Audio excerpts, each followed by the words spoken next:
오늘의 이야기. 세종의 종신 노예, 황희 정승의 숨겨진 이야기. 시작 전 좋아요와 구독 부탁드립니다. 시작합니다. 혹시 오늘 아침 출근하면서 사표 던지고 싶다 생각하셨나요? 상사 얼굴만 봐도 숨이 턱 막히고 월요일이 오는 게 공포인 분들 많으시죠? 그런데 여기 여러분보다 훨씬 더 지독한 직장 상사를 만난 남자가 있습니다. 무려 18년 동안 영의정을 지냈습니다. 87세까지 현역으로 일했습니다.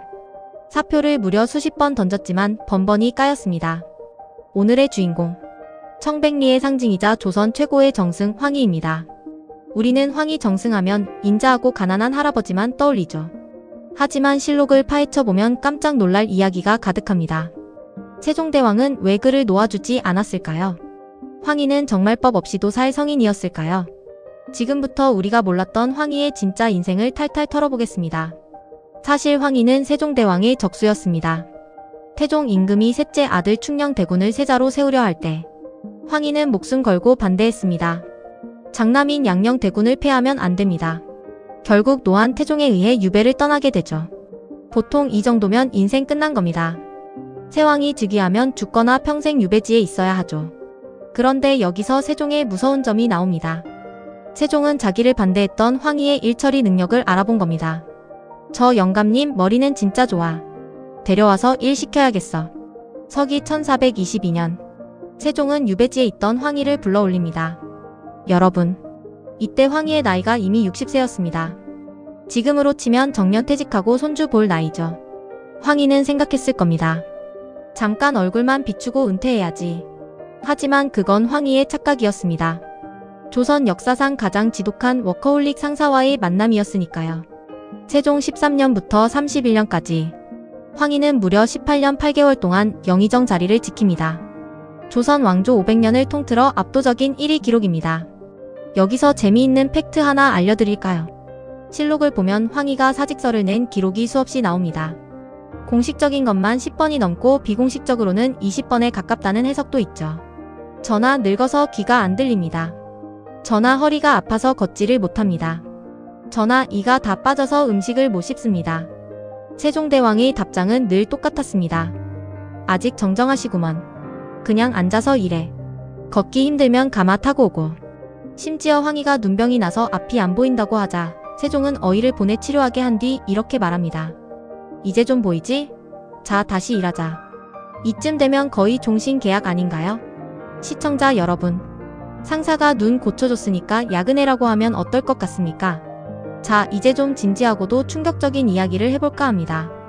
황희 하면 청백리의 대명사죠. 비가 새는 초가집에서 살고 밥상엔 나물뿐이었다는 전설. 그런데 사료를 깊이 읽어보면 뜻밖의 기록들이 튀어나옵니다. 당시 야사집인 용제총화나 실록의 사관평가를 보면 황희가 뇌물을 받았다는 의혹이 꽤 구체적입니다. 그중 가장 유명한 게 황금소 사건입니다.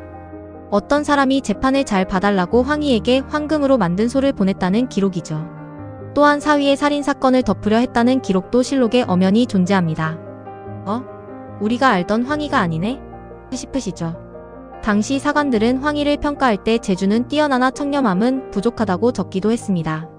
그런데 말입니다. 여기서 질문 하나 드릴게요. 깐깐하기로 소문난 세종대왕이 왜 이 결함 있는 정승을 끝까지 감쌌을까요? 그건 황희의 압도적인 능력 때문이었습니다.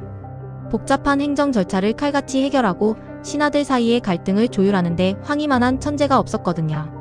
세종에게 황희는 조금 때가 묻었어도 절대 대체할 수 없는 오른팔이었던 겁니다. 황희 하면 떠오르는 가장 유명한 일화. 계집종들이 싸우는데 둘 다 옳다고 하고 그걸 지켜보던 부인이 지적하자 부인 말도 옳다고 했다는 이야기.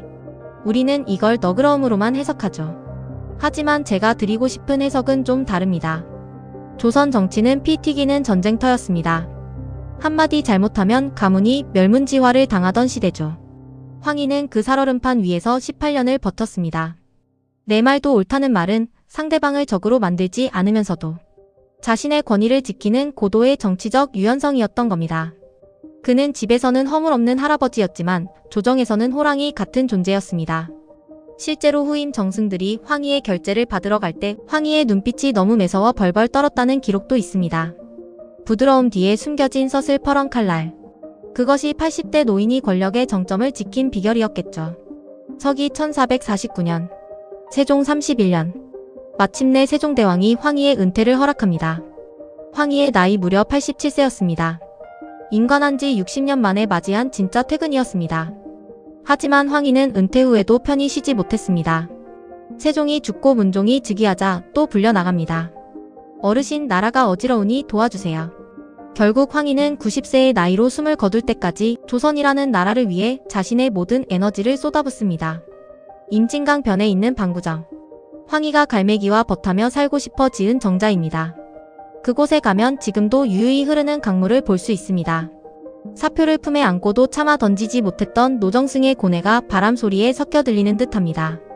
황희 정승은 성인군자였을까요? 아니면 권력욕 강한 정치가였을까요? 아니면 그저 일복이 터진 불쌍한 직장인이었을까요? 중요한 건 그가 없었다면 세종대왕의 찬란한 업적들도 완성되기 어려웠을 거라는 사실입니다. 오늘 하루 상사 때문에 힘들었던 여러분, 황희 정승의 90년 근로계약서를 생각하며 잠시 위안을 얻어보시는 건 어떨까요? 여러분의 삶도 언젠가는 황희의 방구정처럼 평화로운 갈매기를 만날 날이 올 겁니다. 오늘 이야기가 재미있으셨다면 구독과 좋아요 부탁드립니다. 듣고 싶은 이야기를 댓글로 달아주세요. 감사합니다.